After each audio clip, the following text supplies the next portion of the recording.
धर परतो केतबू पढ़वे लिखमा एक दिन बेला धर परतो अजय मलमल बड़का बड़का कॉलेज स्कूल में गेट पढ़े छे घर अंगना के काम ने छोड़ी कन्यो तू सीखे छे जइहा जे भी ससुराल सबके छोड़ परतो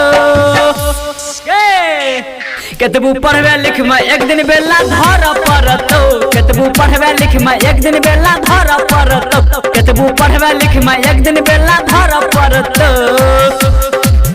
एक दिन बेला धर परतो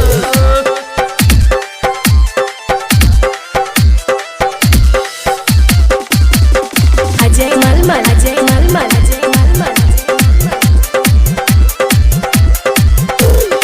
सासू से हेतौ तोरा रोज रोज लड़ाई गे जहाँ जतौ वहाँ करतौ बुराई गे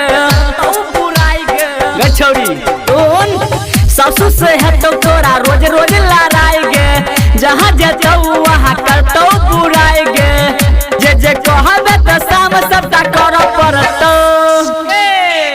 केतबू पढ़वे लिखमा एक दिन बेला धर परतो केतबू पढ़वे लिखमा एक दिन बेला धर परतो केतबू पढ़वे लिखमा एक दिन बेला धर परतो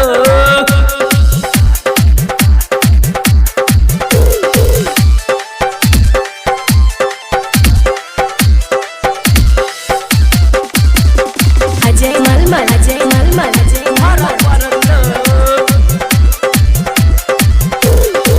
नंदी गोतनिया गई जब मरतो ताना खाला बैठबी नहीं निक लगतो खाना छौरी सुन ले नंदी गोतनिया गई जब मरतो ताना खाला बैठबी नहीं निक लगतो खाना राइटर राकेश के गरिए भी कोनो फर्क नहीं पड़तो